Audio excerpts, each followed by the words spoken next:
অন্তর্বর্তীকালীন সরকারের উপদেষ্টা ও নোবেল বিজয়ী অর্থনীতিবিদ ডক্টর মোহাম্মদ ইউনূস, যিনি তার মাইক্রোফাইন্যান্স গ্রামীণ ব্যাংকের জন্য 2006 সালে শান্তিতে নোবেল পুরস্কার পান।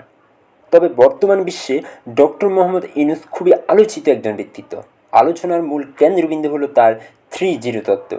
ডক্টর মোহাম্মদ ইউনূস তার লেখা এ ওয়ার্ল্ড অফ 3-0 বইতে এই 3-0 তত্ত্বটি ব্যাখ্যা করেন। 3-0 তত্ত্বটি মূলত 3টি শূন্য, যেখানে বলা হয় দারিদ্র্য, বেকারত্ব ও কার্বন নিঃসরণ শূন্যে নামিয়ে আনা। আর এই 3-0 বাস্তবায়নে তিনি গুরুত্ব দিচ্ছেন 4টি বিষয়ের উপর: তারুণ্য, প্রযুক্তি, সুশাসন ও সামাজিক ব্যবসায়।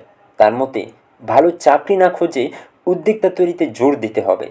ডক্টর মোহাম্মদ ইউনূস বলেন, আমরা জন্মেছি সমস্যা সমাধানের জন্য, কারো অধীনে চাকরি করার জন্য নয়। দারিদ্র্য একজন মানুষের প্রধান সমস্যা, যা বিশ্বের যে কোনো দেশেই আছে।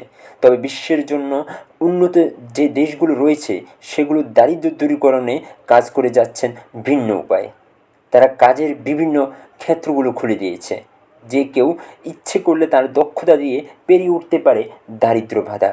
ডক্টর মোহাম্মদ ইউনূসের মতে দারিদ্রতা দূর হবে কেবল উদ্যোক্তা তৈরির মাধ্যমে। তাছাড়া তিনি বিশ্বব্যাপী আলোচিত কার্বন নিঃসরণ কমানোর বিষয়ে। আমরা জানি যে অতিমাত্রায় কার্বন নিঃসরণের কারণে বৈশ্বিক তাপমাত্রা ক্রমান্বয়ে বৃদ্ধি পাচ্ছে। এতে করে সমুদ্র পৃষ্ঠের উচ্চতা কেবলই বাড়ছে, জীববৈচিত্র্য পড়ছে হুমকির মুখে। সেই কার্বন নিঃসরণ কমিয়ে আনাতে সোচ্চার ডক্টর মোহাম্মদ ইউনূস।